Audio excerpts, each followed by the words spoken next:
Everything we know, from people and ants to stars and galaxies to quarks and atoms, the entire universe, might just be a simulation running inside a supercomputer inside an even bigger universe. Ancient philosophers said that the universe is a dream that we're waiting to wake up from. In this dream world of the imagination, anything is possible. All cultural items, from the dreams of our rodent-like ancestors, to books, to television shows, are merely permutations of the reality we think we live in. Today's age of computers and video games places simulations at the center of our cultural consciousness. A select group of us perform simulations for fun and profit, and we call them games, role-playing and otherwise. We live to run simulations. Join us on the Simulationist podcast as we explore our culture of simulations. Buenos dias and Cinco de Mayo. Welcome to iteration 35 of the Simulationist podcast. I'm Ryan Kirkby, and with me is my co-host. Hi there. Yeah, I'm Josh Trelevin. Hi, Ryan. How are you doing today? I'm doing pretty good. Happy Cinco de Mayo to all our Mexican listeners. I don't know. We probably don't have any, but... Well, you don't have to be Mexican to enjoy Cinco de Mayo. Okay. Or for those of you who aren't going to be celebrating it, a happy day after Star Wars Day. And it was Star Wars Day. It was also Free Comic Book Day yesterday. That's right. I got 8 free comic books. I picked up 3. I haven't read them yet, but I am looking forward to it. With some trepidation, to be honest, because often I will pick up comics on Free Comic Book Day that aren't that great. And see, that's interesting, because I found stuff that's not what I would usually get, but interesting reads, except for the one I got last year, which was a really poorly written, just poorly laid out. I think it was a Transformers. Honestly, my mind has blocked large portions of it. I do recall saying to myself several times reading it, wow, this is badly done. Wow, they could have done this much better. Even I can tell. And I'm no longer, thinking as a pro for the whole thing. Because sometimes when I read a comic, I like to think about it, not just from how the comic is, but how they lay it out, how they decide to go with the flow, good. What techniques they use for it. Yeah, that's like what an actual reviewer might do. Well, I find it, at least, if nothing else, gives me a good reason to read through everything again. Yeah. So, there is that. Well, I try to read comics and just enjoy them, just see what strikes me as fun about them. Somebody in an interesting pose, or somebody doing something cool or awesome. That is the one thing I do like. Where do they decide to effectively capture the screenshot for that one panel when their 2 people are talking? Where do they effectively say, and they're saying this at about this point in the panel, and that's where I'm going to have them be drawn in as this style. Yeah. Because let's face it, sometimes there's about 30, 40 words, per person in some of these things. And you can tell this is not just them just standing in that pose the entire time. They're moving, or at least they should be moving. Yeah. And so it's just nice to see, okay, they've decided it is in the middle of this word bloom. That's where they've decided to draw this image from. That's when they're saying it there. And other times it's from the very start of the first word. Oh, I see what you mean. Yeah, it's what their pose is. Yeah, because sometimes it's like this fairly mundane conversation that goes on. It's like, blah, blah, blah, this is nice weather we're having today. And then, oh my God, what just happened? And, there's a little... there's an explosion in the background, and they're going, what is this? And another person delivers a wonderful expository dialogue that's just... Because let's face it, it should only be about 20 to 25 words per panel, but that gets broken an awful lot, I've noticed, in comics. Yeah, and I would break it. If I were writing comics, I would almost do the illustrated story format, have a story written below the panel and just one panel kind of per paragraph of story.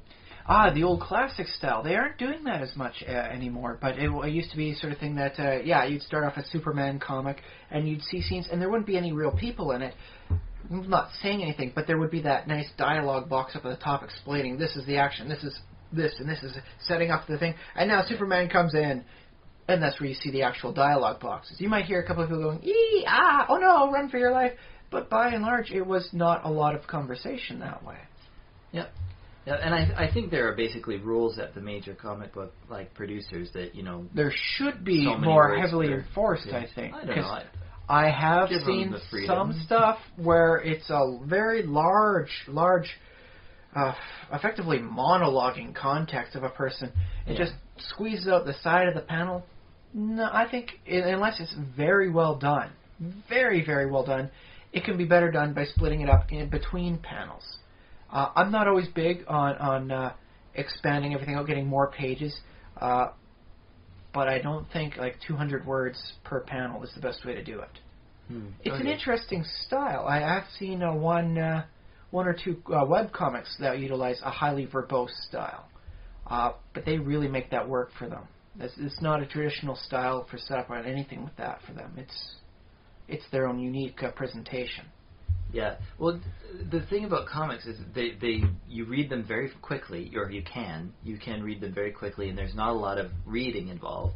And I guess this is a nice break for your brain, or it's good for people who don't read too well. Well, so that's the thing. It's usually I should definitely force The Watchmen on you.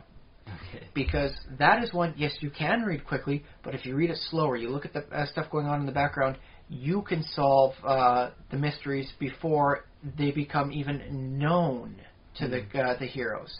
You can solve the mysteries that aren't even technically posed to anybody. Yeah, just by looking at the pictures. And how what they've done for that. I'll do a small spoiler bit on this. There's some heroes from the World War II era, and they just disappeared from the public eye. One of them was presumed to be found drowned, although it was never properly identified. And there's one bit where you can see these two nice old people in a restaurant, just having fun together, and that's never shown as a sort of thing. They never show a nobody in there. It's not the artistic style that they've gone with. It focuses on the characters speaking, except for this one instance. And if you look at the two people partying, and then were to mentally de-age them, it's the two superheroes that went missing, or one missing and one presumed drowned. Yeah, so they just quit. So you can, they quit and led a life together by themselves out of the public eye, as different people entirely. And so, yes, congratulations. If you're paying enough attention and really thinking like a detective, you can solve the mystery of what happened to them when it was never technically even posed. It was only ever given as a background information. And then he mysteriously disappeared, and the hangman was found, assumed drowned in the East River, although a positive identification was never confirmed. Yeah. Da-da-da-dun. Well, that's fun. That's all. Yeah, little puzzles like that thrown in, little things that readers. So not necessarily quick read. Definitely for that, you gain much more out of it by a slow read. But I would not expect that of every comic, especially the free comics. Yeah, well, that's what I'm saying about free comic book. I shouldn't knock on it. But you get what you pay for, eh? That said, I would not have paid for that Transformers comic. The Transformers. I would not have accepted it for free if I had known the quality of the writing was so down there. Oh well. But, so that's free what comic books has been happening recently. If you're listening to this podcast anytime from now towards the future, don't forget the first Saturday in May, Free Comic Book Day. Consult your local comic book realtor to see if they're supporting it. So stay tuned for next year's Free Comic Book Day. Yes, I suppose maybe we should have given proper notice to everyone out there on the last iteration. I guess we'll try and make sure to do that next time. Hopefully, if you're into comics and you're listening to this, you probably already knew about it, or you wouldn't have been able to make it anyways. But anyways, tell you what, in 50 more iterations, we'll see what we can do about reminding everybody about this. We'll be more of on iteration 85. Yeah, we'll see how good we are then for forewarning our listeners. Yeah, we're going to be like super radio professionals by then, I'm sure. Well, maybe not super professional, but super us. We'll have our style down pat. We'll have our technique back and forth. Probably little features everyone loves to hear. All right. We'll be super us. Speaking of features, we want to talk about what we've been up to within the last week. We need a good name for to make it an actual segment, but I guess right now it's just what we've been doing. What you doing? What you doing, Josh? Am I going first? Go for it. What have I been doing? Well, I mean, plenty of stuff. I mean, working, job. Okay, yeah, that's out of the way now. But interaction with fiction and all that sort of stuff. Yeah, with fiction and stuff. Well, I guess, I mean, the thing that I did recently was I've been looking at the code of Minecraft. Now, I don't do Java too well, which is the language that Minecraft Not is yet. I'm still learning, yeah. I was looking into... I wanted to make an island that generated in the world, like, the world like creates itself procedurally. Yeah. And they have that one mushroom island biome sort of thing. Yeah, they have a mushroom island. So my great idea, which feel free to steal this. I'm not saying I have any claim to it. But if somebody else is listening there, you can. I don't know how valuable it is unless you're actually a Minecraft modder. But anyways, I had this idea for another island that instead of like mushroom being weird and stuff, it's just like I call it's Paradise Island. It's all good stuff. It's like nice grass and trees and no monsters. And now the reason maybe it's like no monsters. Yeah, you just want to like play the game. You want to play easy mode, buddy. But the thing about if you play Minecraft, what you'll discover is that you hate creepers. Yes, you hate creepers, and mushroom biomes are very hard to find. So yes, if you have a similar island that's also hard to find, that's randomly scattered throughout the ocean somewhere, double your odds. Or half your odds, depending how the land gets generated. Yeah, and that's the point where I got to was like I can make it. Because all I had to do was duplicate the code for duplicate, alter as needed for islands, and alter some things. Yeah, but tailoring, then really. I was getting into it, and it's all this stuff about fractal generation, and it's like it creates like weird like imaginary spaces within the game. It's like, okay, we create this space, and it's a grid with like squares on it, and the squares are divided into different biomes, and then the grid is then zoomed out, and then another like effect of fractalization is added to it, so it creates really beautiful like island landscape. This is how Minecraft looks so good. It makes it so. And I had no idea like how complicated. Well, the thing is though, fractals seem very complicated, and in some ways, I mean, because if you don't understand them already, it's a little bit complicated, but the idea behind fractals is that very simple rules are supposed to lead to complex wonderful outcomes. Yeah. It's simplicity to the power of n. Yeah. So basically, it shouldn't be that steep of a learning curve, but I'm still on the other side of it where I don't know how to create that fractally code. You're not on the top of the hill, you're still down in the valley, so to speak. Yeah. But I figure like once I get there, I'll be like, I can like do. The code will open up to me. I'm thinking. Maybe not. I mean, I found that for a lot of cases is you hit that critical threshold of information, all of a sudden everything just falls into place and becomes super easy. Yeah. So I've been trying to add a Paradise Island, and the idea with the Paradise Island. Oh no, I said that it's like a reward that you get for looking really hard and trying to find one. Or just being really lucky. Yeah. It's like, oh yeah, I generated the whole new map, and then I was right on the edge of the ocean, and I could see it. Yeah, and some people have posted on forums about how they've done that with mushroom biomes. It's like some people are like, I've never found one. Like, do they even exist? Like, and other people are like, yeah, no, I started a world and it was right there. And yeah. So here's the question I have then. Yeah. If you were to do more than just one, like instead of just utopia, you make a utopia and a dystopia, where it's all horrible stuff, and you create all these extra little island biomes. Does that make them much more rare? Like the islands will still be there, and then just each one will be generated differently. So the mushroom biome, that utopia biome, will become much rarer, or does it start creating like a chain of islands so you can have like an archipelago going on?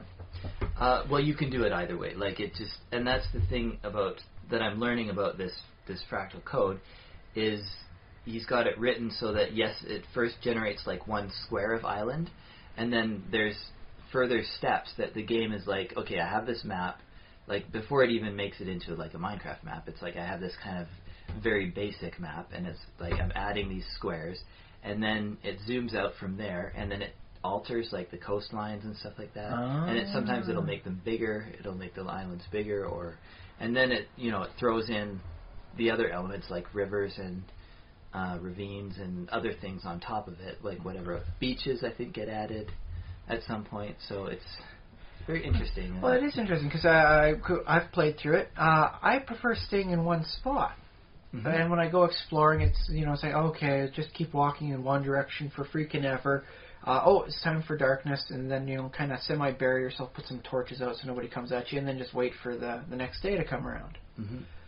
But if it was more of like every biome was its own little island, and the whole thing was just a whole series of islands, I think I'd be much more prone to exploration, because then it's more like the Odyssey sort of thing, where I spent the next 20 years venturing from mysterious island to mysterious island, seeing what was on each one as I try and make my way somewhere. Yeah, well, that's a way I like to play too. Like if you find an ocean and you get a boat and get some supplies, and the other thing about traveling a boat in Minecraft for some reason is it doesn't consume any food, which I guess makes sense because you don't need to feed the boat. I don't know how the boat moves, but presumably it's not being rowed. I think it might be sailed. Well, it's a video game, so what was I saying? But yeah, no, I like to do that. I like to do like ocean adventures, but sometimes you don't start near an ocean, so it's like you got to travel to an ocean, and then you got to set up a little base there so you have some food. See, but what I'd really like though is if it was like an island type setting, then I wouldn't feel the need to okay, I got to put everything here. What I could feel better doing is just, okay, this is my one island, this is my one base on the island. I'm done with this now. It's not great, it's not perfect, it's not huge, but I've got my base, and then I go to the next island, and then I just keep like making these little island bit by bit pieces with their little forts on each, and I do a little something different on each one as I play around. I'd be much more likely to do that if there was the water barrier separating everything out. Oh, well, maybe you should. Well, if you play the game again, maybe what you should do is go in, like pick a direction to go until you find an ocean, and just do a little bit of exploring and see what you find. Not bad, not bad. I tend to just find lots of marshes whenever I explore, though. I don't know why, but I do. Yeah, well, marshes are, they can be annoying, too. They're not bad, of course, but I just don't know why I keep finding marshes everywhere. Marshes and witches, well before I'm able to properly handle a nice witch. Yeah. What point are you at in the game? Do you have, like, armor and stuff? I have armor, but I still haven't left the first plane of it. I haven't gone off into the nether or at the end or anything. Okay, yeah. I just have a lot of fun building my massive, horribly massive fortresses. Build a fortress. Sweet. But that's because I'm coming from things from a dwarf fortress perspective.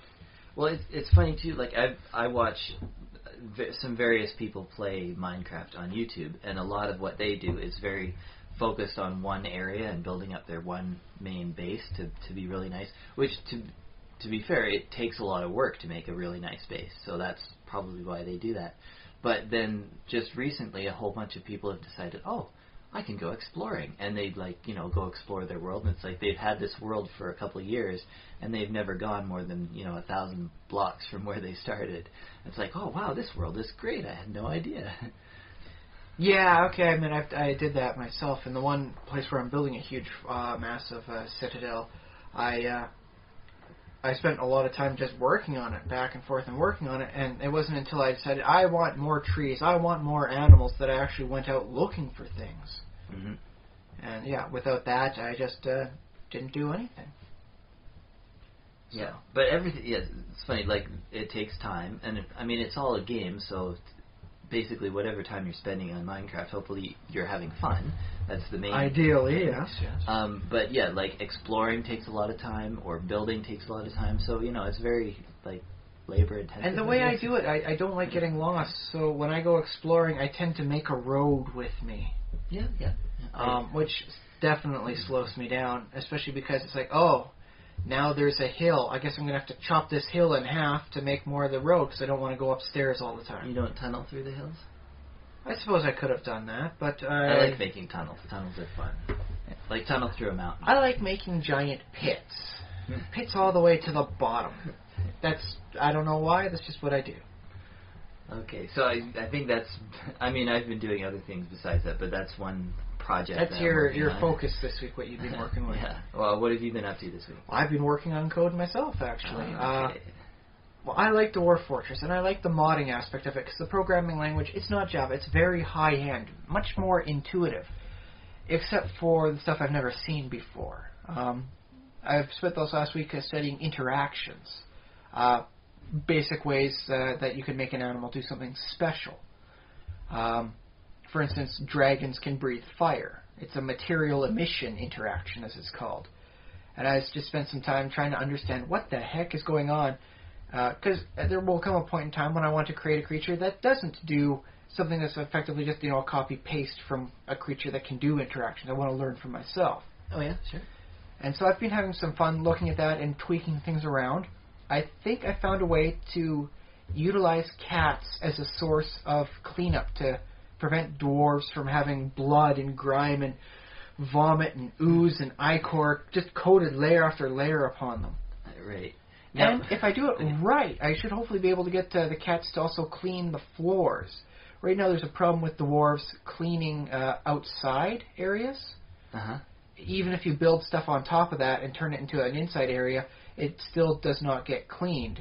So if you build a partial, fort on top of the landscape, you can have goblins come in, and then you can hack up the body parts and all that, and have all sorts of fun you do when you kill goblins.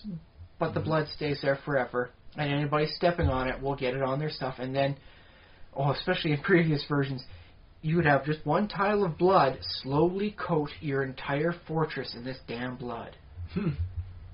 Which is kind of funny, but it's also incredibly annoying when it's, say, the blood of a forgotten beast whose very touching it causes welts and blisters, because then all the animals start developing horrible pus blistering, wounds, and then it's just like, oh god, now they're starting to die, and then they're getting angry, and my dwarves are getting sad because their pets are dying on them, and it's like, and then no one will clean up this mess. Right, and so you feel it's, you feel you want to keep the world so bad that you will fix this, because it sounds like a bug, to be honest. Sounds like there is a quick switch for it in some of the initiation files. I can switch it so that blood will never track. But that seems almost like a cheat to me. Mm-hmm. It seems like, that's just saying, okay, you got blood on you, but then nothing else happens. The blood sticks on you like some sort of glue or burr or something. And I just like it a little bit better if the dwarves could clean themselves up a little bit, if someone could help mop up some of these areas that the dwarves aren't paying attention to. And so you've picked cats. Now, Well, cats naturally have the interaction. They have they can lick their dwarf and cats don't have owners. Like the dwarf does not adopt the cat adopts the dwarf. Okay, yeah. So they will lick themselves, other cats, and their dwarven friends clean of some grime. I'm going to be tinkering with that to see how much grime I can get them to clean up, and whether or not I can get them to clean an area by changing it from a target being a creature to a target being a location. So the cat will just walk around the ground cleaning things up. If it works out well, maybe I'll make, some sort of creature that's like a magical mop or something that just goes around cleaning. Okay, yeah, so it wouldn't be a cat even anymore. I'm just going to start it out with cats because they have the interaction naturally in them, so tinker with that. Yeah. I guess that's how you do it with modifying a game and stuff, is you find something in the game that does something similar and you just change it a little bit at a time. Yeah. Well, that's basically a lot of Dwarf Fortress modding is finding, this bit, I like this bit, now let's play around with it. Yeah. It's interesting. It does lead to odd consequences. I was messing around with, spiders in the game shoot out webs because it would take too long for them to actually weave something and then try and have a dwarf walk into the web. Not a really combat thing. So the giant cave spiders spit webs out. Yeah, that's pretty normal for, video games. Yeah, it's a video game spider. Shooting webs. So I was tinkering around with that, and I was saying, okay, let's see what if I can put that on. Oh, hey, I can put that into dogs. But it says that, it needs to spit out silk. Dogs don't have any coating for silk. What do dogs have? Dogs have blood. So I wound up with dogs spitting blood just at each other. Just horrible gouts of oh my dog blood. To be fair, I could have made it vomit. I could have made it pus. I could have made it all sorts of things. But I just decided, no, not just blood. I just want to test out the reaction, see how I can make it different. Turns out you can do a lot of stuff. Just if you do some proper declarations earlier on in the whole animal, Yeah, you can have them. I could have, if I wanted, two dwarves fighting each other by effectively spewing beer at each other. Oh, okay. Yeah, there's apparently a declared tag for creature alcohol as opposed to plant-based alcohol. I've yet to see a creature that uses like an alcohol, but I might create a cow that you can milk for booze. Yeah, dwarves would like that, sure. I think it might be interesting. I'm not sure if they could actually drink it. That'll be the next test, though, is to embark with no booze and just a lot of cows, and then just have the dwarves milk the cows continuously and see if they can survive off of alcohol. I don't know what the proper term would be for it. I don't know. Yeah. Milk whiskey? I don't know. But yeah, just playing around with stuff like that. That's cool. Honestly, what I want to wind up doing is finding a way to manipulate things so that I can create creatures that blow cold stuff out. So in addition to, you got hit by whatever it was that may have knocked you back a little bit, it was also really cold. You can get frostbite. Okay, so like a freeze breath? Yeah, something like that. Might work well. I'm focusing a lot on the Arctic. There's not a lot of creatures there. I think I can really help out the community by further populating the Great White North and or South, depending on how your map orients. Now, have you posted any of your creations, and have people given feedback on them? I did do some stuff a number of months ago. I wanted to focus on the really small, easy mods. Yeah, sure. So that anybody looking for something like, how do I do this sort of thing? Oh, hey, here's a nice mod. It doesn't require any downloaded files. It's all just text within a little, I put them in spoiler bits, so that way it's not huge posts. You can just click on what you want and see. Simple, easy things. And that got some very nice receptions. Did have some problems with some rock stuff, turning it into stone, depending on how the reaction went. I could have modified some rocks to turn it in. It's called a reaction class. It can work for this class of reactions, in which case it'd be grinding. Okay. I didn't want to do that because that would mean going in and searching a lot of files for this particular stone and then adding in some code. I just went for something like, okay, no, just put this in a file and then generate your world. Everything works out fine. Yeah, I can see this. Sometimes, games will have, 2 or 3 different ways of going about it. Yeah. I wanted to work with the one that was less intrusive, something for more basic people to look at and study so that they could also learn to become better modders, themselves. Oh, yeah, that's good. But I haven't released anything in a bit. That said, it's not easy to make wampas, as it turns out. I'm working on, fictional creatures, and it's like, if I'm up in the Arctic, what should I have there? Why not a wampa? And I'll see what I can do about making sure it always stays warm so that, you can, always, gut it and climb in, so to speak, like Luke did.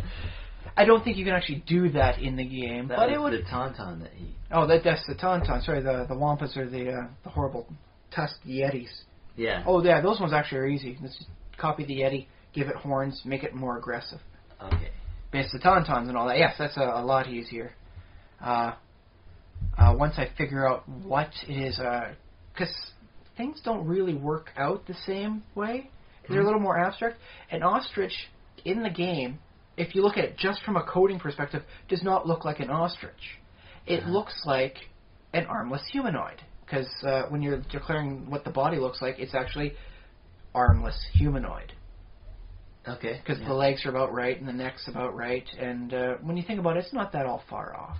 Yeah, sure. But, I just have to think in that perspective. And it requires a little bit of mental preparation to look at a creature and then say, what does this most resemble within the coding of the game system? So, I'm having fun with that. Hopefully I'll release something for everyone to enjoy. Okay, that's good. Yeah, well, I think the last big thing I released was a nice way to turn bones into blocks.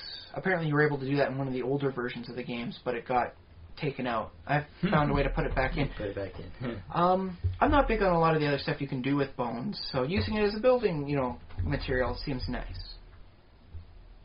At least in my opinion. Oh, yeah. It creates nice white building blocks to use. So, I'm happy with that. Other than that, doing some stuff on the online games, playing the DC Universe Online, having an interesting amount of fun with that. Because they're doing the springtime thing. And so the whole, you have this many days to try and get stuff done. I'm still deciding whether or not I like that practice. Okay, you're going to have to explain this a little better. Okay, well, for those what who... What is the springtime thing? Well, it actually doesn't need to be really anything. It's, in this case, Poison Ivy is fighting Swamp Thing for control of what's known in the game as the Green. Okay. Which, it's like the Speed Force. You don't really need to know it. It's just where they get their powers from. Is it like another dimension sort of deal? It's a quasi-dimension type thing. It's kind of hard to describe, but suffice to say, it's just a reason for them to fight. That's all you really need to know. Okay. It doesn't actually feature. Okay. You couldn't go to the Green. Yeah. It's just, oh no, if she takes over Swamp Thing because she's good at taking control of plants, that could give her untold power she probably shouldn't have. So Swamp Thing originally is in control of the Green, like before? He's almost he's like a plant elemental. He's like the emissary of it on Earth. Oh, interesting. So he's almost like a deity of it. More like an avatar, so to speak. Okay. He's the proxy on Earth. He does the walking around. Now, is he a good guy or a bad guy? Sorry, He's a good guy. He's a good guy, but has done some very ambiguous things. So it's actually not that bad a question to ask. Okay. He was written by Alan Moore. Okay. So those of you who know Alan Moore and some of his stuff, you can say, yeah, good guys can do some very morally ambiguous things. So not exactly a foolish question to ask. Okay. Within the context of the game, he is the good guy. He's on the good side. Yeah, and then Poison Ivy is trying to take over. Yes. Well, she's doing all sorts of things. She's releasing more mind control pollen in the air. Would she not be an ally of him? Like, would not... No. Well, despite the fact that they would have a lot in common, at least in the comics, coming from the perspective of, get rid of this building, it's polluting and damaging the environment. She streaks more for control of the plants. Swamp Thing is more of a, let the plants do as they will. Oh, okay. Because I remember, I haven't read too many comics, but I did see one episode of the show in which Poison Ivy was almost like, basically, she was fighting for the plants. Like, she was trying to have the plants take over, and, she doesn't care about humans. Mind you, the plants she uses are very much unnatural. If she was to utilize much more natural plants, I could see a very, very compelling story arc in the comics, having Swamp Thing and her just allied together. Yeah. And then it's like, what do all the villains think of this? What do the heroes think of this? How do they, correlate to this union of villain and hero? Yeah, although I suppose, like, for the sake of the comic book story, what you want as a really cool bad guy is the person who has, like, poisonous walking, talking plants. I mean, that's just a cool story. Well, I mean, you have the Monsters. villain, the wholehearted villain, the Floronic Man, who's just he's basically an ant. Yeah. He is a walking, talking, evil tree ant. And so it might be interesting to put them against each other sort of thing. But I think you could, if you were a good writer, and you could get your story submitted into DC Comics, there's the story of the year. There's the one you can get people talking about. Oh, okay. The Poison Ivy and Swamp Thing joining forces, to work on stopping a pollutant. Maybe it's LexCorp. Because let's face it, Lex Luthor does a lot of underhanded things. Stag Industries. There's all sorts of industries within the setting of the DC Comics that could very well be polluted. Heck, maybe even some divisions of Wayne Tech. You can't always produce green stuff. Yeah. Maybe it turns out, oh no, inadvertently their processes created a toxic substance, and now, the two of them are trying to bring down this plant, even though Bruce Wayne has said, oh yes, we're going to shut it down and clean it properly, and then all of a sudden they have to fight Batman. And that starts bringing other people. Yeah, well, let's face it, if you want comic book sales, you kind of need Batman. Yeah, well, yeah, sure. And he is a nice villain, he is a nice hero that has the villain with Poison Ivy. So then it's a hero versus hero-villain combo. Yeah, that'd be good. Okay, so in the DC Universe Online, this is event? It's a seasonal event. It takes place over the course of only so many days. After that, you have to wait all the way till next year for it to happen again. World of Warcraft has similar things. Yes, I think right now, they've gotten rid of their Noble Garden for Easter stuff a little ways back, but it's very similar. And thinking, you have only a limited amount of days to get this stuff done. Yeah. And I'm still not certain whether I'm very happy or very unhappy with the thing. I like the opportunity to do something different. I don't like the, oh no, I feel compelled to do this if I want to get everything done. I want to get the prizes. I want to get the good stuff. Yeah, I don't have too much sympathy for you, because if you want to do it, do it. If you don't want to do it, hey, I've got a kid to take care of. Here's the thing is, I could maybe do it next year. Yeah. But I would like to get it done this year. But sometimes it's like, well, my wife's off at work, and I'm not working today. So for the next 10 hours, I'm taking care of my child.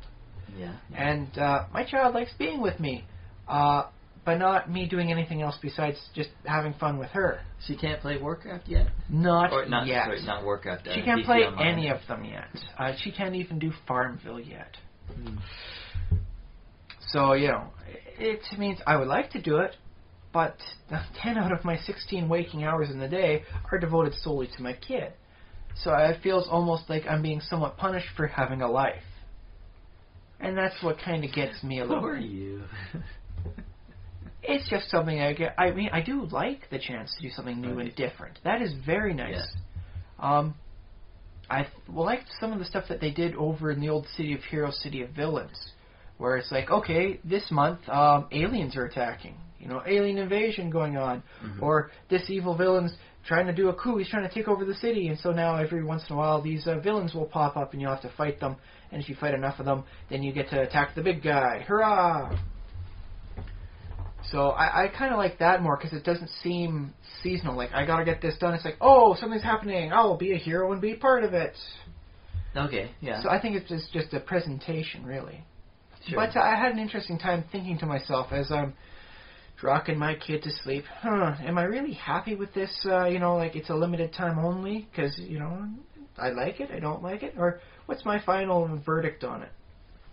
Because, you got to spend some time thinking about stuff. Otherwise, you're just sitting there rocking a baby mindlessly. Oof, seems like almost a waste of brain power. Okay. Okay, so... I think I understand the whole the seasonal thing, and I've seen it on World of Warcraft too. So yeah, maybe it's just because it's a bit of a disconnect from the standard MMO style. In most MMOs, it's like, oh no, the evil villain is going to do this, but the plot advances as you go through stuff. Like. Yeah, it's not like the Lich King will be defeated by this time in World of Warcraft, and if you're not advancing with the same time, then you are losing. You are not at the threshold of the whole end of it. But this is why I'm saying that I don't have a lot of sympathy for you, because there's tons of other stuff to do in this game, and it's like, oh yeah, you missed this one, level or event, and well, that's maybe the reason I don't like it so much is that in the MMOs, traditionally, it's, oh no, my son is being kidnapped by intelligent wolves who are holding him for ransom for, 5 pigs. You have to go kill the wolves and bring back their tails and my son. Yeah. And then it's like, okay, I'll undertake this quest. And then you get called off to do some stuff with your friends, and then, you kind of off for a week, and then, 2 weeks later, you'll get back on. It's like, oh yeah, that quest. I really wanted to finish that. And then you go back, and then you rescue the kid. You kill the wolves. You come back with their tails and the kid, and then you get your prize or money or whatever it is for the quest reward. And then it's like, yeah, I got it done. There's no hurry, no worry. I took my own time on it. Well, I guess so, but that to me, that's not too satisfying either, because what often happens is, in the meantime, you level up or you do something else, and then you're horribly over-leveled, and it's just like a wonderfully semi-divine character fighting wolves. Yeah, and then the prize you get at the end, oh, here's these boots. Hey, I could use these for disenchanting right in front of you. Ha, thanks for your prize, buddy. Yeah. But maybe I'd like it more if anybody could do it anytime, but once you accept the quest, you have so much time to get it done in. A timed quest, I think, would be a little bit more ideal for me, at least mentally. Yeah, sure. Yeah. Which is not to say I like time trials all the time, because sometimes it's like, you got to run from here, and you got to do this, and you got to do that, and if you do it just right, you might have 5 seconds to spare. That gets annoying. And I guess, in Warcraft, it's just sort of, in some ways, it's just how you play, because often the quests will be, there's a little story that goes with it, and if you kind of read the story and go with it, it's, that's fun in itself. Even if like killing the actual wolves is like one hit kills, it's like, oh yeah, you advance, you advance the plot though. But you still get to read a little story, and you get to have an NPC like talk to you and stuff. Yeah, but see, that still happens at your own pace. Whereas the timed event is like, dude, if you don't get this done, you lost. Yeah. At least that's kind of some of the feeling it has to it. Yeah, and I guess that's fun depending on the style of game, because there are games out there like real-time strategy where timing is very important. Well, I always go back to the whole Farmville. I won't lie, I have played it. You plant your crops, they grow after a certain amount of time, and then after an equal amount of time, if you haven't harvested them, they wilt, and then you lose it. Yeah. So I was okay with that. It did encourage you to think about your planning and all that, and it wasn't just always at your own pace, like, okay, now it's all grown, and now I go there, and it doesn't matter this being 3 weeks, I'm still harvesting all this stuff, the end. So, yeah. So I can understand both perspectives. I guess in the end, it's all down to personal preference. I just like being consciously aware of how I'm feeling. Why am I so conflicted about this time-based event? Yeah. Well, and I guess the other point to make to dwell on this even longer about video game design is sometimes it will be frustrating for the players, and you have to. If you're a designer, you're making a game, you do want to have things that are either hard or frustrating or time-consuming. It seems to be an essential part of like all kinds of gaming, is that sometimes the players will be like, this game, like, it's so aggravating. I took a couple weeks off of DCU online because there was that one boss I couldn't beat. It was just so annoyingly overpowered, and against the style in which my character played, to defeat the boss, you effectively needed range combat, and I was playing somebody who focuses on melee. So if you were anything but a ranged combatant, it was not an easy fight, even though it wasn't. You couldn't do multiplayer or something like that? It was a one-player dungeon sort of instance sort of thing. Yeah. I could have tried asking for other people to come in, but then I'd have to spend time recruiting and trying to get people and see who could help me out. Just for this one sub-boss. It wasn't even the end boss of the whole instance. It was just a sub-boss. Yeah. And that's what really got me. It's like... Well, and this sort of thing is probably is a good example of a game that sort of fails on the frustratometer. Because a certain level it's challenge versus frustration. I suppose. Nobody wants something so easy. It's like, okay, I could have just put my kid in front of here and she could have just slapped on the keyboard and then I could have won. So you don't want that. Yeah. Unless, I don't know, I guess if you had a really hard day, maybe it's okay for that. But that's not for most people most of the time. They want something with a little challenge to make them go, oh yeah, I'm a badass. I just beat the crap out of this villain. I am so good, a hero. Yeah, and, well, I don't know, does DCU have difficulty settings or no? No, they can rework the dungeons for higher end skill. Like once you hit level 30, the max level, and you've got good enough gear score, you can go in and have the dungeon or the instance redone at a more tough skill. Okay, so yeah, World of Warcraft does that too. They have heroic level, versions of every instance. Yes, you can also call that a Nightmare, Hell, or Inferno mode for those who play the Diablo series. Yeah, in Diablo, that is. Okay. So adds extra challenge for those who have outgrown the previous challenge on it. But yeah, it's an interesting mix between where is that razor's edge between challenging and getting to just plain frustrating. In which case, for this one sub-boss, the Pingbot Maximus, I don't believe they took all playing styles into account.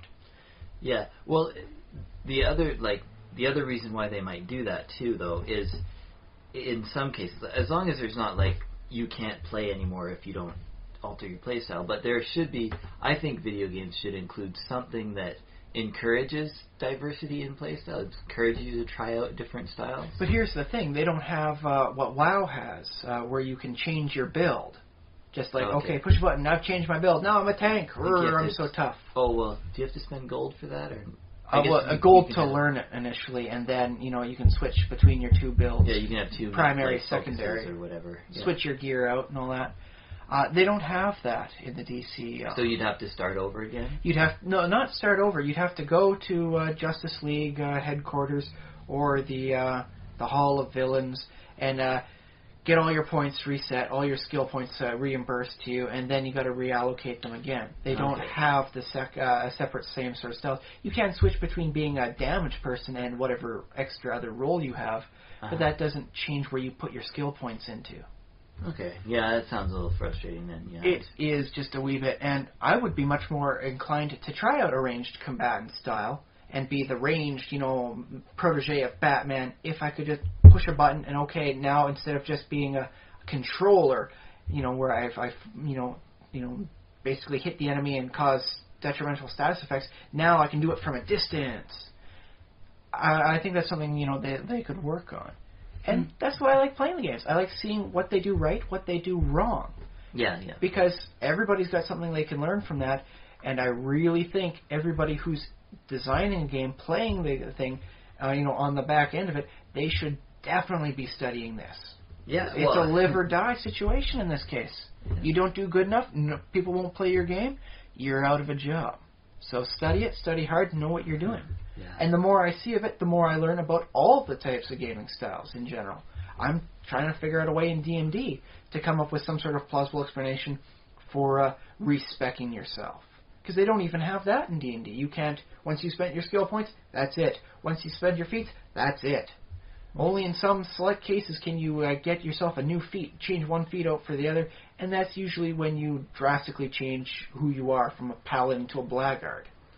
That sort of thing. Well, I mean, I don't know, in the current edition if they have multi-classing, but that was the idea. You could do multi-classing and just start on your new skill, just start learning. But let's face it, in 3rd edition style, that was very much against you, because then you're not as powerful in Class A or Class B as a person who focused in either one. Well, if you care about being powerful, I mean, that's not necessarily the ultimate goal in D&D. No, but it does feel nice to contribute meaningfully when things are going down. Let's face it, if you're a character that can't help in any way, you've got no spells left, you got no weaponry left, what can you do? If you got nothing, you really feel not like a hero. Well, you'd have that new skill that you learned, whatever it was. Your ride skill that you picked up. Woo. But see, that's what I was thinking, is that this is not present within the standard D&D. So I was thinking, is there a way I can work this in? It seemed to work very well in other games. Can I make it work at least as well in D&D as it is in the video games? Well, it's definitely been done in D&D. I can't remember which source book it even appears in. I think it's Player's Handbook 2, but it exists. Like, it's a thing you can do with various supplements. I mean, other people have done their own versions of respecking. So it's been something that's been tried. I don't know, like, if I was running a campaign, I don't think I'd necessarily use those rules. I'd say no, if you, like, because here's the thing about D&D. All right. Here's the thing. Like, I see it as getting into my simulation idea. I see it as a simulation of, telling a real person's story. So, that real person is a fighter, and they've spent so many hours in the dungeon as a fighter and doing fighty stuff, and when they go back to town, they've been training with the local 500 push-ups every morning. yeah, they've been. And then they go and they respec, and all of a sudden they're a wizard. And so I don't get how that even works. I mean, sure, magic, that's an option. Yeah. I learned that 0-level spell, alter class. Yeah. No. Well, in this case, for sometimes people just realize that what they were going for doesn't actually work in practice as well as they thought it would. Yeah. The feats they chose aren't actually helping them very much. The game is going in a slightly different direction. They're focused. Their feats all focus on wonderful combatants that focus only work on living creatures, and all of a sudden you're fighting a lot of undead. Yeah. It feels like, oh, now I can't even use any of this stuff, or their skill points that they're like, I don't ever use this skill. So finding some way for them to come up with a reason for why they put their skill points elsewhere, why they can change their feats out, I think that's a worthwhile, at least mental endeavor for me. Because I found something in one game as a nice tool for enjoying what the play style is. Yeah. Okay. And so, can I make that work for other games as well? Well, yeah, and I guess the thing about D&D is it does depend on how the campaign, like the tone of that campaign. Because if it's all fight after fight after fight, and it's just very... Why like, did I put ranks in knowledge nobility? It's all just fights against orcs. And if it is a game like that, the DM probably doesn't mind if, like, magically you change your spec and become something a little more useful, because that's what the game is focused on. But, of course, if you have a more story-focused game, on the other hand, maybe you want to retain that element of the skill you hardly ever use, because it's an element of the story. It's like, yeah, this character has this background.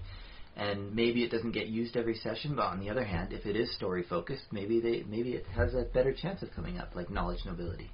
Yeah, and I do believe a good DM would be one person that could see this as like, okay, they have ranks in this. I'll use in the next session this skill as their point for their moment to shine. Yes. There'll be a riddle in one of the dungeons, and you got to know the proper lineage of the whole thing to understand what the riddle's about. This person can get it. They can be the one that solved the riddle, not because they're the smartest, but because they're the most knowledgeable. Well, you'll find this in adventure modules if you read through some of the, like, well, depending on the quality of the adventure modules. But often, like, a writer will try and work in some obscure skill and say, like, you know, you need knowledge, architecture, and engineering to notice, like, they'll write a little bit of text in there for the dungeon master.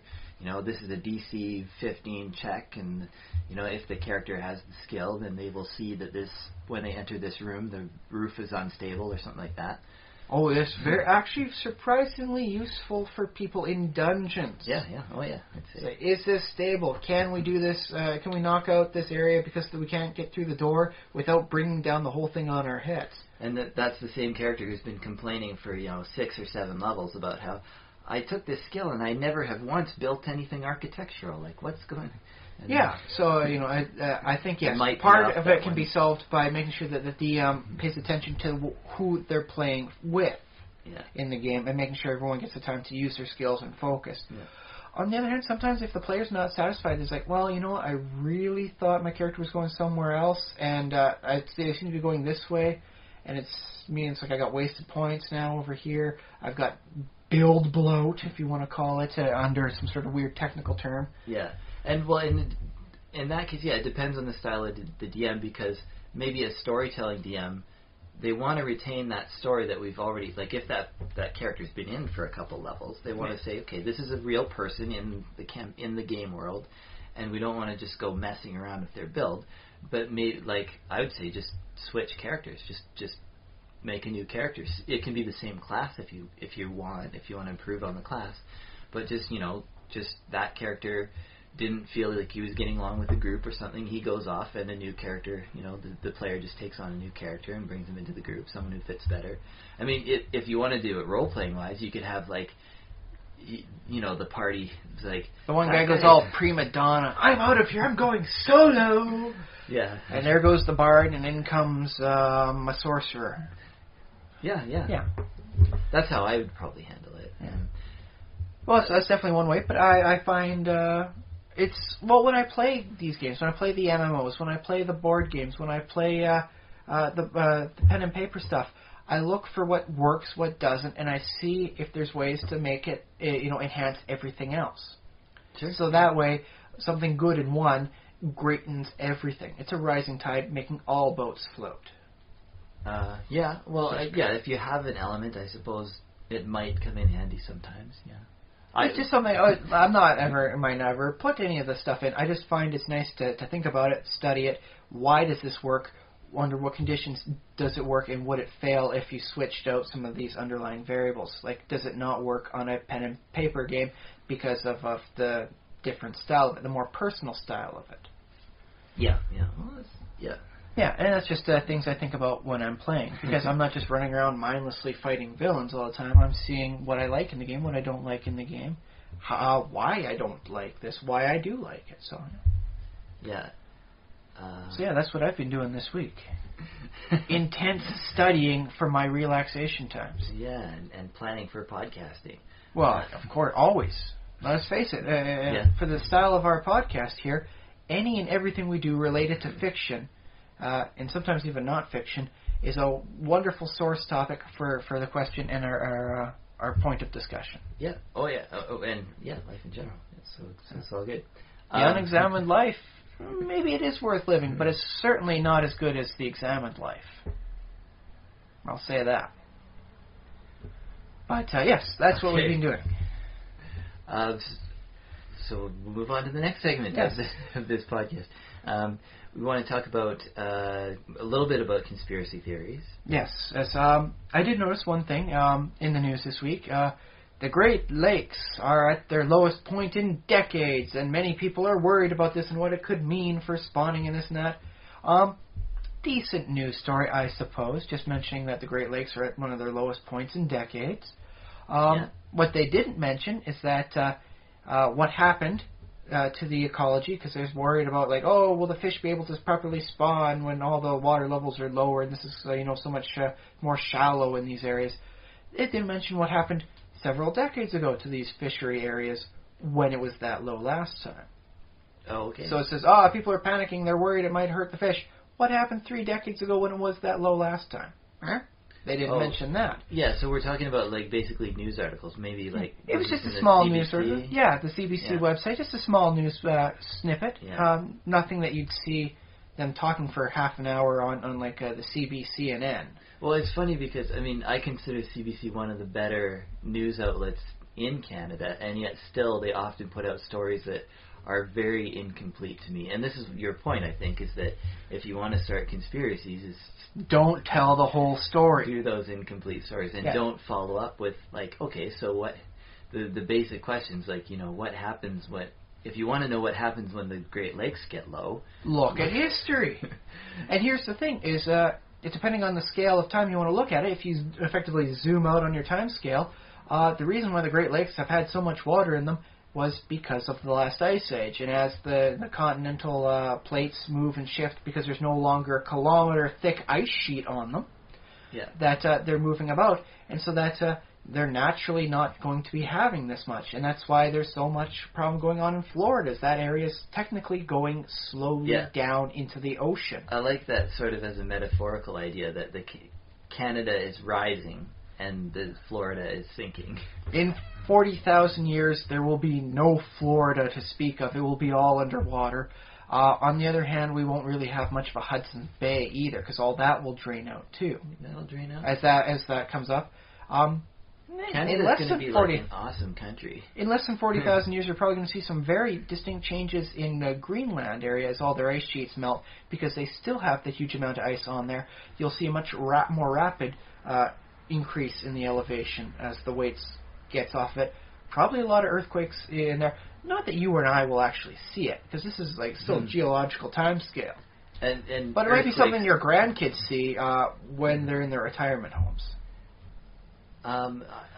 I'm thinking that I don't think... Well, earthquakes, earth tremors, simply because the tectonic plates are moving up because they're no longer being forced down by the weight of the ice. And when you bring up Greenland, I automatically think Iceland, but I don't think they're, like, tectonically connected. Because Iceland is, very active. It's got all those volcanoes and everything like that because it's on the Mid-Atlantic Ridge. Yeah. But I think Greenland, even though it's close by, looks close. Well, it's hundreds of miles away. Yeah, it's proportionately close.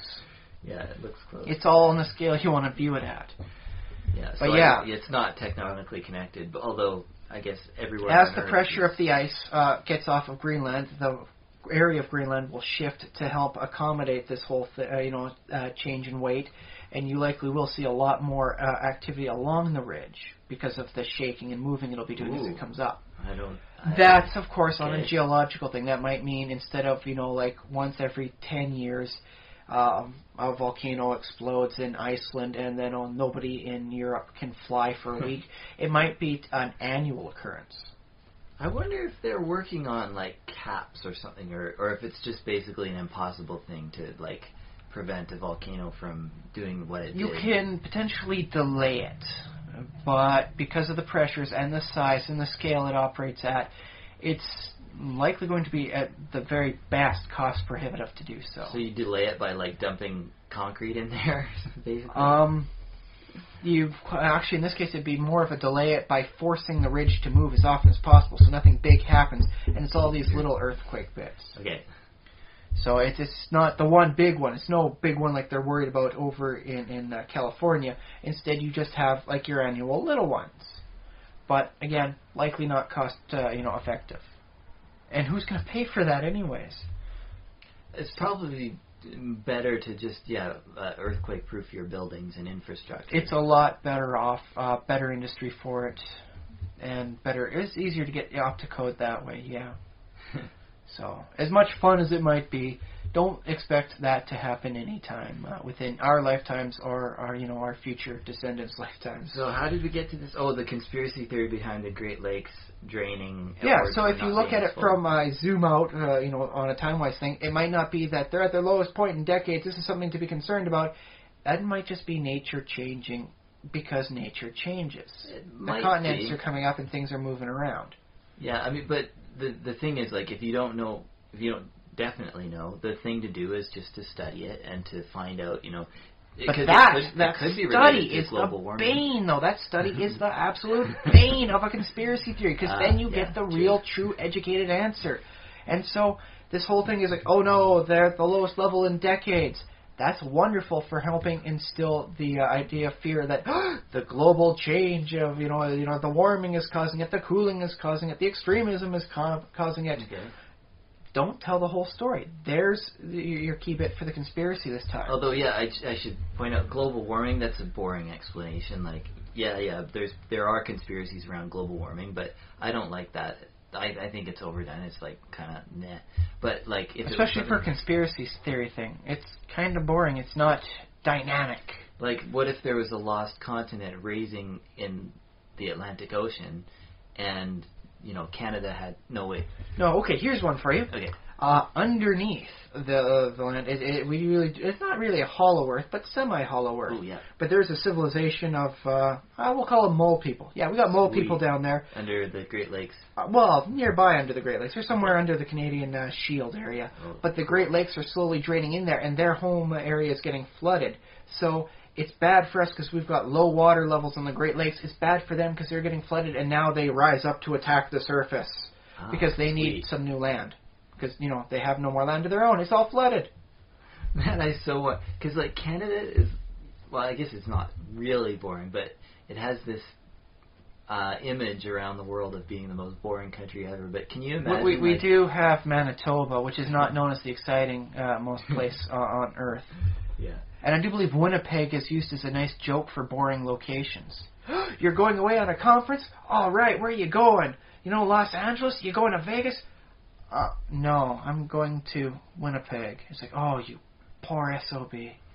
Although I wonder if, like mole people invaded northern Ontario, if anyone would even notice.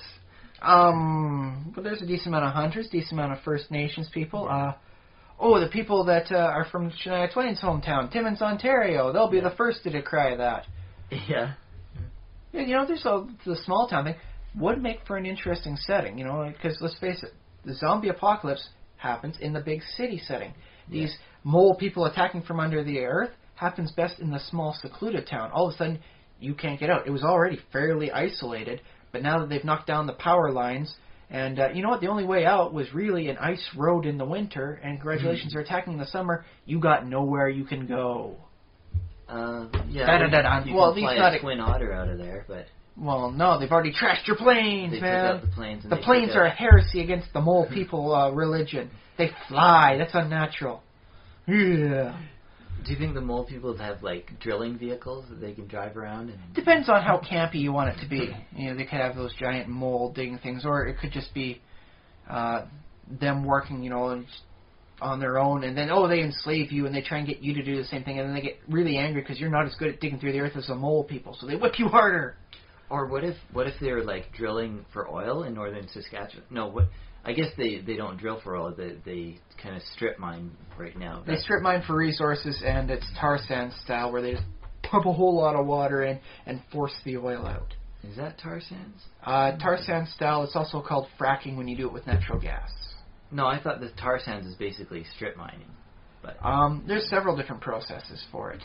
Some of it involves pumping stuff in to force other stuff out. Yeah, I think that's fracking, but maybe they it's fracking for natural gas. I do know that. Okay. Anyways, imagine they are doing that, and they're getting further and further east because they start in Alberta and they move over to Saskatchewan. And now Saskatchewan's got it all, and they move further and further east. And here's the mole people. Now they're mad. Oh boy, would the mole people be mad? Just because it's not only is it that they're flooded out of their home, they were flooded out of their home because you forced the water in just to try and get some of their stinky oil out. You stole all their oil. Their oil has some sort of semi-religious property. It's like the soul of night for them, and then you're using it, you're stealing it from them, and that makes them even angrier. I don't know. I'm making this up as I go. Oh, that's cool. We got some good stuff out of this. Not bad, but yes.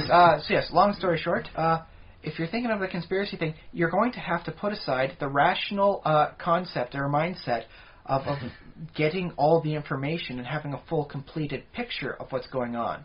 You got to just throw up a little snooze bit here. Don't explain the full story. Here's another one. Come back and forth, and that prevents the mind from really thinking on one topic too long. Yeah. So that's how you go about things. I think we have an episode. We have a title for this episode. It's Canada versus the Mole People. I'm okay with that. If anybody out there listening to this wants to write like a short story based on it, do so. Give us a free copy to review after you put it up on like Amazon or wherever you're putting it up on, and we'll review it and see how good it is. Sweet. Yeah. Let me see. Do we have time? Yeah, we have time for another topic. All right. Too. Rapid fire topics tonight. Yeah. I don't know how rapid we've been going. Compared to some of the other times where we deal with one topic per 90 minutes.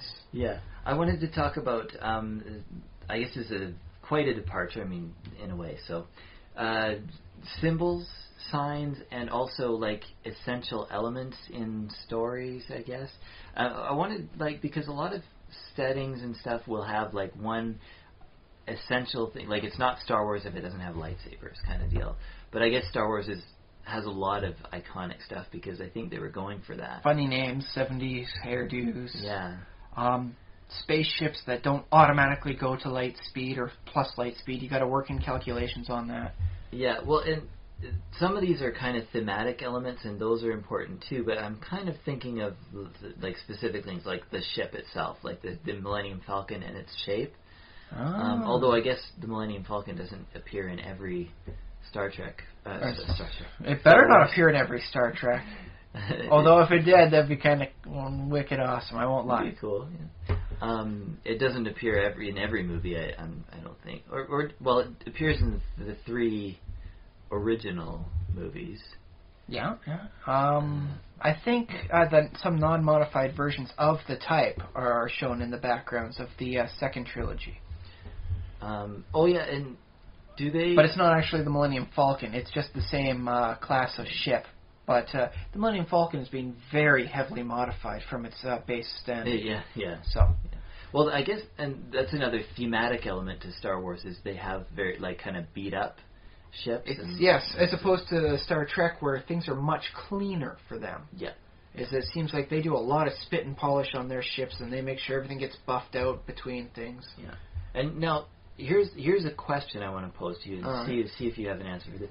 Do you think it's important to making a good recognizable setting to have an element like some building or some a ship or a space or just a logo that they all happen to wear? The bat symbol sort of thing. Yeah. Do you think that's essential to making a popular series, or do you think that just comes along with if you make it? I think you can do it without, but if you do without on these sorts of things, then it doesn't become as classically iconic. Yeah. Because you can have Batman without the bat symbol, but it's not as marketable, not as recognizable from that symbol. You see the bat symbol, you know what you're getting into. Yeah. But you're getting into a city full of shadows. You're getting into these horrible psychotic villains with thematic violence on them. I have and a so theory, though, by having that symbol there, you can use that symbol later on to reference all that you've done beforehand. So there's a lot of added benefit for having it. Yeah, I have, in the example of Firefly, though, the idea of the brown coat is not a especially iconic symbol, but it became so because the fans were like, okay, we're going to What's the name for the fans on this? We're brown coats. Pick a symbol from the setting that and we're going to turn it into something iconic. I think that's only because they couldn't find a way to use the word Goram as a noun. Yeah.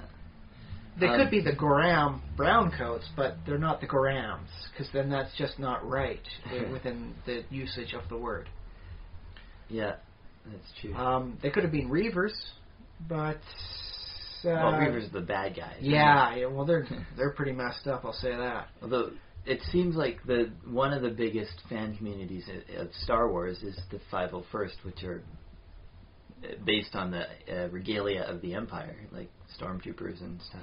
Well, I think for that's because you got so many people cosplaying with that you need like the 501st, which can be fitted with as many of the stormtroopers as you really need, and you don't need to worry about specific characters in there. You don't need one Han Solo, you don't need one Leia. If you have 4 Leias, what the heck are you doing? That's all wrong. So for the 501st, it's a lot more of a leeway for going to these conventions and being the 501st. I will note that the face of Darth Vader is very iconic, but you don't have... I guess Admiral Akbar is pretty recognizable. It's a trap. At least to fans. I don't know if a non-fan, someone in the general culture probably... Who's that fish man? Yeah, they might not even know who that... But they do know Darth Vader. Like, everybody knows Darth Vader. Oh, yes. Right? And they might not know C-3PO, but that's probably more likely than Admiral Akbar. But I bet you they would be able to recognize R2-D2 sounds. Yeah, his beeps and whirs and clicks. Maybe. Yeah, that's I guess auditorily as iconic as almost I say about as good as the lightsabers themselves and the sounds they make. Yeah. So yes, like I was saying though, you can do without these things, but without it seems much more generic. It seems a little bit paler in terms, as opposed to vibrant and colorful and feeling like there's these things act as your anchor, and they help you out that way. Sometimes not always to your benefit. An anchor can weigh a person down as much as it helps keep them in place. Yeah, I guess so. And so provided you get it right, you can do it well. I mean, because you don't want something too cartoony, or Ewoks, for example, I think. Hey, those Ewoks made for a decent Saturday morning cartoon show. Yeah. I'll give them a pass. The movies weren't too bad with the Ewoks either. Yeah, well, they had the Ewok movie themselves too, not counted as part of the 9 movies originally envisioned by Lucas, but it wasn't that bad a movie. Not great, but not bad. Okay, well, I can't remember enough to say whether I thought it was good or bad, but... Okay, and let's take this with a grain of salt. My knowledge of good and bad is not exactly on par with society. I was okay with the Garbage Pail Kids growing up, and that's one of the worst ones. I was okay with Howard the Duck. The movie. The movie. Oh. I like the comics, too. I think I found the comics were even better, but the movie, in my mind, was okay. Yeah, what I hear is that the comics of Howard the Duck were very good, and I never actually read them, so... It's the whole going away from the source sort of thing, making it okay for all ages. And then the movie got very horrible reviews, and... the fans of the comics didn't like the movie, and neither did the general public, because they're like, what? Giant, duck? What? How am I supposed to have fun with this giant duck that goes around, stopping aliens? It confuses me. But that's the thing. I think that's just a derivation from the source. If they had played it more as the proverbial fish out of water sort of thing, and knocked it off with the duck jokes and just focused on what they did do in the comics more often, which was actually I think a Howard the Duck movie now would go over much better, because they did an interesting amount of parody in the Howard the Duck for the comics that people would get now if they're parodying Iron Man or the Hulk or any of the DC stuff, because people would recognize it now, and they couldn't do that back then because there wasn't a few of the movies out there. And the Hulk did a good TV series, but it wasn't as good as is.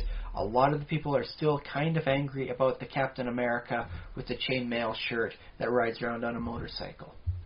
The original Punisher movie with the rhyming guy is seen as not a good movie either. It wasn't bad. It wasn't the great movie that everyone hoped it would be, though. So I think people judge it harshly because they know it could have been so much more. In this case, it's looking at things like, why weren't you better, not you're so bad. Yeah. It's all a perspective angle. Yeah, that happens a lot with with movies and video games and don't forget, there were some technical aspects that you couldn't do back in the past. Howard the Duck had to be a man in a duck suit. So he didn't always look like a duck, he looked like a man in a duck suit. Yeah.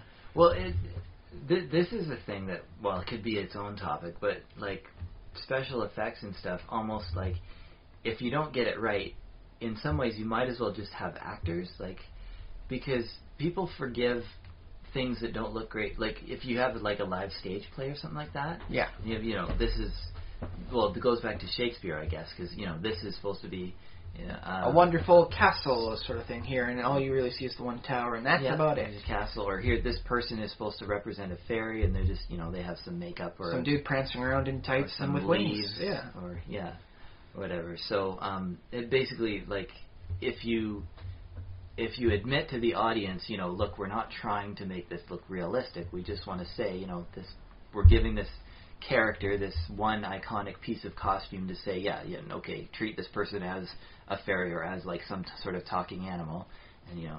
Well, I think the Japanese theater did it very well for showing their ninjas as people in black costumes. Not because they actually were supposed to be people in black costumes, but because they were supposed to be, I'm invisible and you cannot see me. Yeah. And that people weren't going, oh, I can see you, you're right there. No, they accept that this is a symbolic thing for showing that they're invisible because the background is black and they're dressed in black, and that's how they're unseen. Ooh, spooky. And we have some. Oh, you can do that in the comics with the Invisible Woman. She's the outline. She's the outline of it, as opposed to actually being invisible. Yeah. They could have saved time and energy not drawing her and just having word bubbles there. But they said, okay, we're going to do the dotted line to show this is where she is, even though you can't see her, simply because it gets confusing for the readers.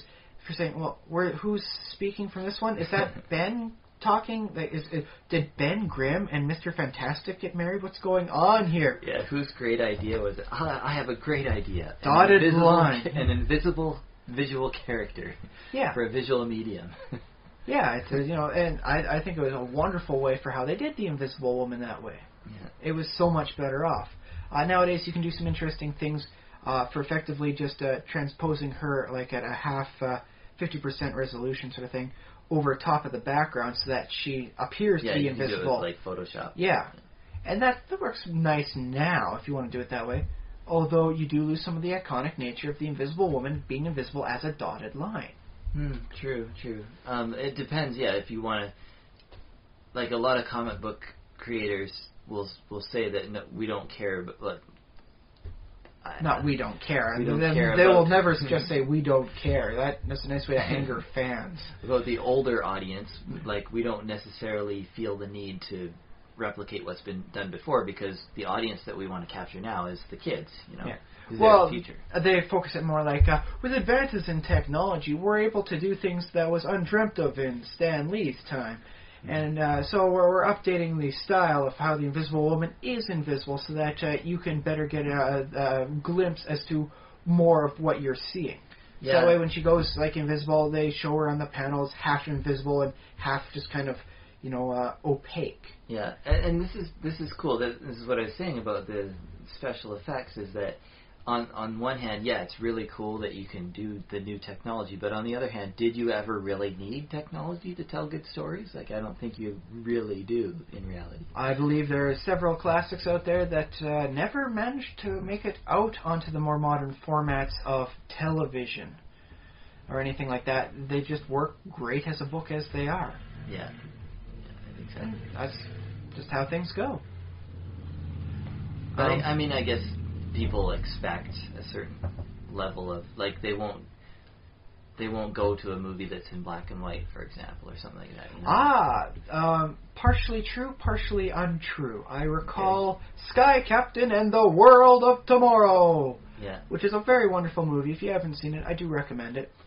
But it was done in the old style, and it was such a beautiful movie from the perspective of the style they captured. Okay. They made sure to keep the longer set shots than focusing on what one person says, new shot, what the next person says, back and forth and back and forth. They did try and do things much more like, okay, this is a set, work with it. But there has to have been at least some people, maybe not I don't know how many, but maybe not that many. But some people who said, "Oh, this movie's in black and white." Well, yes, but then you also had the people that were purposely going to see it because it was in black and white, because they did some real stuff. That might outweigh it. Like I recall one bit, the ace reporter Polly Perkins is in a movie theater and she's walking across, the whole grand foyer, because back then they had grand foyers. It wasn't just all full of like Pizza Huts, and people selling popcorn. It was just a nice, classy, wide open space. Mm-hmm. And it was a very silent scene, no music in the background. And I remember thinking, wow, this scene is so quiet, I can hear the movie projector running. Wait a minute, I hear a movie projector running. There is no movie projector actually running back there. It's all done electronically at this point. Mm-hmm. And so that occurred to me, they purposefully put in the background sound of the whole thing running, so that when it gets silent like that, you hear the projector running, giving you a more classic experience. And that struck me as just absolutely genius. Yeah. It took me out of the movie for a brief instant, but not in a bad way. It's like, oh my god, they really thought this out from all angles. Mm-hmm. And that wasn't like part of the scene, or No, it was just like perspective is up from like the upper mezzanine area as she walks across to go into a movie theater, and the whole thing's empty, and so there's no background sounds. It's just her click clock click clock click clock as she steps across, and then the in the background. It's like oh, they put that in specifically for the purpose of you watching it as a movie. I don't know if they put it in later on when you're watching it, in your own home thing, like on video or on Blu-ray or whatever they have now. I don't know if it converted. They probably have it on Blu-ray, but I don't think they have it on that format. But it was something they had in the theater, so that when you're watching it, you get a more authentic, classic movie watching experience. Huh. Okay. Yeah. And so that was a nice additional technology, adding the extra sound effect in the background. You didn't need to do it, but it actually did add in. Not bad. I liked it. Yeah, it's cool. But yes, they definitely had their own sense of style with that too, for the whole thing. The giant robots that attacked were classic, like 1930s images of giant robots. Mm-hmm. What they imagined they would be like in the future when these things actually happen. And I think because of that use of style and that use of tone, it really helped bring you into the movie. Really. That's good. But that said, I can't recall anything that was as distinctive a style as the lightsabers in Star Wars, as the Batarang is in Batman. The Batarang, it's pretty good. It's up there. Yeah. I mean, there was use of a gun, there was use of planes, but there wasn't anything so iconic. Like, as soon as you see it, you go, oh, that's Sky Captain in the World of Tomorrow. I think technically heard it just a little bit, not enough to be noticeable, but it means you can't do things with it later on. You can't put it on a T-shirt, so to speak. Yeah. So I suppose, like, if you're interested in all this, like, marketing your movie and making T-shirts and making big bucks off of it, you might want to include like some kind of symbol or icon. Or would the Blair Witch Project have been as iconic if they hadn't used that little witch symbol that was made out of sticks and tied together? Oh yeah, no, I think that's part of it. Yeah, I think that's very much so. It helps show, because when you see that, you think to yourself, it's about the creepiness of the woods, about people getting lost and being secluded and afraid, and it helps. I guess you could see it as a focus. The symbol acts as a focus of everything you recall for the movie. Yeah. And this is why they can put it on T-shirts and on the movie poster and everything like that, and have people recognize it. So I think that probably helps us take it in. It's not just necessarily about the marketing. It helps increase the recognition factor of it. Yeah. So if you're writing your stuff, if you're making your own game, definitely I'd say make certain to at least spend the time thinking, is there something I could make this have like an image of, an icon for all that what I'm telling. Yeah, and I guess the fun thing, like what fans enjoy, is they like seeing that object. Say you see the object early in the film, it's like, okay, there it is. It's like a logo or a symbol of some kind. You see it early in the film, and then if it repeats, there's something that's triggered in our brains that we're like, oh, I know that. There's the recognition. It's like, and if it repeats at the certain, like, not to get sick of it or anything like that, it's just at the right level, then by the end of the movie, the people would be like, oh, that thing that I saw in the movie was really cool. I might want to, think about it more. Or it's like, oh yes, with we'll go to the Watchmen movie in this case. You can clearly see it within the comics. The smiley symbol. Is a smiley symbol? Yeah. Yes, it's shown on the front, and it's the comedian's one. It's got a little blood stain on it, and that's the symbol they use for it. But the whole smiley face thing repeats and repeats and repeats in various ways. Mm-hmm. It becomes part of what's happening on Mars. You can see effectively what's a smiley face going on there, with some craters and like a chasm. You can see it in the comics, at least. Instead of the traditional power that they use for powering their vehicles is not oil or anything like that. It's all powered on electricity there. The shape of the plug-ins, it's like a smiley face. Oh, yeah. And so it's one of the things you learn as you study deeply in it again. But it's a pattern, and for those who see it, they start seeing the patterns. And I suppose it's a nice way, because it's a very simple thing, and they show it to you obliquely in the smiley face, button. Yeah. It teaches you this is something that has patterns. Look for patterns. Keep seeing patterns. Oh, yeah. Whether or not everybody who reads it or watches the movie gets it, it's definitely a nice way of triggering that sort of thing for you. In a similar vein, you see it as the running gag in comedies. Okay. Okay, let's work with Who's On First. Okay. Now, the whole line, third base, by itself is not necessarily funny. But when things happen again and they repeat the whole line, what's the name of the man on second base? That's not, what's not on second, what's on first, goes on. Sorry, it's rather fast-paced. I'm not even going to try it more than that. Who's the name of the man on second base? Who's not on second base? Who's on first? I don't know. Third base!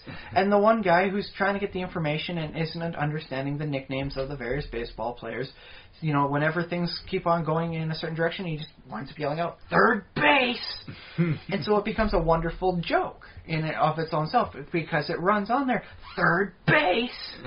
And then you start seeing it in other areas too, like when people will get words confused, like where do you live? I don't live in where, I live in who? Sort of thing. You can utilize something similar. There's many different types of this. It's got its own name for this kind of joke, miscommunications sort of thing. Based on the Who's On First? Predates Who's On First in many of the classic ones. But you can work it for almost any combination of words.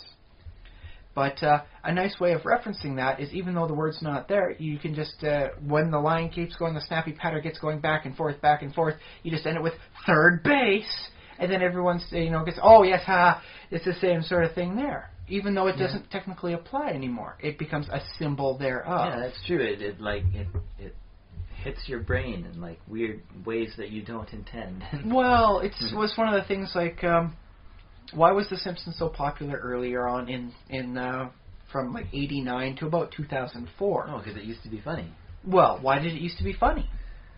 Because back then most people were watching 3 channels. And so when The Simpsons made a reference to one of the shows and called out on a small parody, there was about 1/3 of the audience, at least, who could get that joke. Likely more, because if you pick the more popular ones, more people will be watching that. But it wasn't until you start getting 4 or 5, and then you start splitting up into everyone's watching their own thing, and you've got all these top-rated programs, that The Simpsons couldn't riff on one thing, because that meant so fewer people would recognize it as being from this other program. And so they don't get the inside joke. Oh, okay. I didn't think of The Simpsons as being all about references. In this case, references at least a significant portion of their classic humor style. The Simpsons style, yeah, sure. Especially if you're going with the Treehouse of Horror stuff, it would very much behoove you to watch as much of the Twilight Zone as possible. Because they take just entire chapters and just put The Simpsons in with the entire story. Well, I do remember that one episode with the gremlin on the bus. And how about the Krusty the Clown doll? Do you remember that one? The evil Krusty the Clown doll? I remember Bart having a Krusty the Clown bed that he was scared of. I don't think that was... No, that wasn't actually Krusty the Clown. It was a bed that Homer made that was so horribly disfigured it was creepy as all heck. Yeah. But one of the earlier Treehouse of Horrors, they have Krusty the Clown doll that is evil and tries to kill Homer. You know. So that's based off the Twilight Zone. It's based off of a Twilight Zone, starring Teddy Savalas, better known as TV's Kojak. He plays like a stepdad to a girl that gets a doll that starts saying things just to him, and only when it's only him in the room. Well, I'm talking Polly, and I don't like you. I'm talking Polly, and you better not do that again. And then the doll starts moving, off its own. Was he a bad guy in that? He was a gruff person. He was not wholly unsympathetic in his own right, because, especially talking dolls back then, cost a decent amount. So he was concerned about the price on this, but, dads have to be gruff. He was partially in the wrong on many occasions. Shouldn't have thrown the doll into the garbage and tossed a whole bunch of stuff on top of it. Shouldn't have tried taking the doll back. But, there was bad happening on both sides, clearly. And so, there's no good guys in this tale. Well, there's no 100% good guys. So that way, in the end, when, the final scene happens, and one side wins out over the other, you don't feel wholly sad about the one side losing or wholly good about the one side losing. And so it is one of the nice stories that Serling made that would make you really think about. Sure. Yeah. Well, that's what he was all about, too. It makes you think about people. Well, I don't... But yeah, the entire thing was wholly ripped, and they do that so many times, for the whole Twilight Zone. Yeah, but would people just not enjoy that episode or not get it if they didn't see the... I would like to see it again now that I've seen all these Twilight Zone episodes, and I see how closely they kept it, in the tone of the style, and how much they made for their own. Yeah, but you're weird, Yes, admittedly, I'm a little weird for that. That was not... No, I won't lie. That's objectively a true statement. I do not watch TV shows the same way most other people do. I study them. Thinking, we're trying to explain the popularity of The Simpsons, so I'm not sure if this theory holds water. But for those who have seen the Twilight Zone episodes, they can say, aha, yes, it's the one with the evil doll. I remember that one. I'd say that pays off for And so people. then, the one joke about, when the doll is finally going whole hog trying to kill Homer and everyone can see it. And Homer's coming down and he goes, Marge, the doll's trying to kill me and the toaster's been laughing at me. That's a wonderful line all its own because it just brings in a laughing toaster out of nowhere. And so you're thinking whoa, what's going on here now? And that was a good line on its own. Yeah. So, you don't need to... I'm guessing that has something to do with it? No, actually it doesn't. It's all on its own. It's a good line on its own. Just the delivery was perfect for that joke. Actually, I bet that line comes from somewhere. I bet it might. The toaster. It maybe comes from a different Twilight Zone episode. If it is, I have not seen it. Okay. But I would watch out for laughing toasters if you're watching classic TV. Yes, anywhere out there, just keep an eye out and see if how that comes out. Yeah. But we'll give them the benefit of the doubt. We'll say it's their own line, wonderfully delivered, all original. Sure. You don't need to see any other stuff for that. But I think having watched the Twilight Zone with the evil doll that's trying to kill the dad, that you gain extra, oh, haha, they did follow this, oh, they're doing it different here, and this is how they subvert the ending. And so that the ending where it's just flick the switch, and now it's a doll's moral alignment is now good, because you had it switched on to evil before. Common problem. Yeah, well, that's the recipe that's their for a subversion cult of it. Classic, I would say. That's you get a core group of fans who, really enjoy The Simpsons, Simpsons fans. I'm not sure if there are... core Simpsons. There are not as many as there used to be, but I believe they're still out there in decent numbers. But I still don't see that as a recipe for, pop, big numbers and stuff. I'd say, it's just the fact that it's a silly cartoon and that hadn't been done in primetime before, that it's just funny and it's cartoon and they look weird and things like that would get people to watch it. But then it should be formulaically repeatable, as opposed to the sheer number of failed copies of The Simpsons over the years. My argument is just that it's been done. They tried it and people liked it and so now if somebody else tries to do a cartoon, it's The Simpsons did that, so I don't have to. I think that was the name of a Family Guy episode. Simpsons did it. I think it was that might have been South Park too. They both riffed on the line, Simpsons did it. I'm not saying those shows can't break new ground on their own, but the main ground of the fact that it's a cartoon for adults in prime time, I think that's that was broken by The Simpsons and got views because of that. And or maybe rebroken, because there was apparently a decent adult core audience for the Flintstones. Right, the Flintstones. Which was a cartoon version, effectively, of the Honeymooners. At least in the broad strokes. We've been going a little over 90 minutes, so we'll wrap up this conversation. But yes, in line, it is very good to have the iconic stuff if you can definitely tie them in together. In any which way. It doesn't necessarily need to be an actual icon, as we've described. Yeah. It can be a particular line.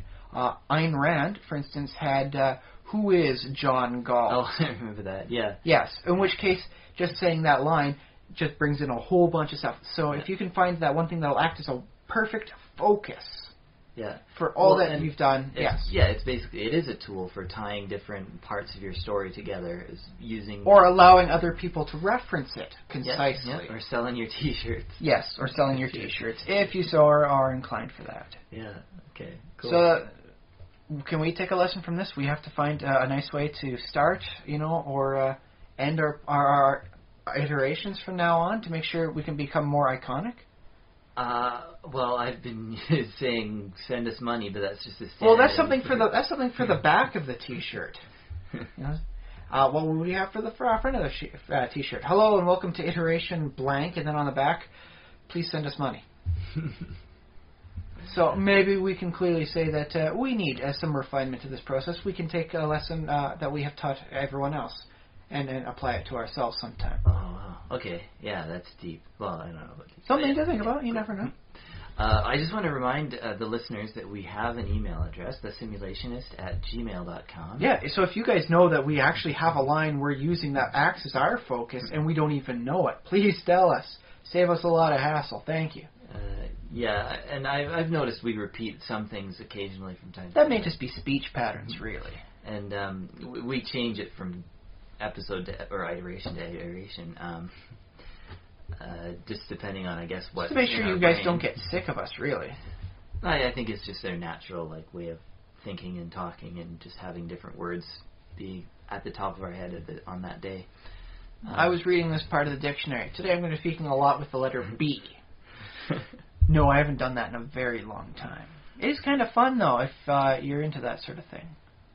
Okay.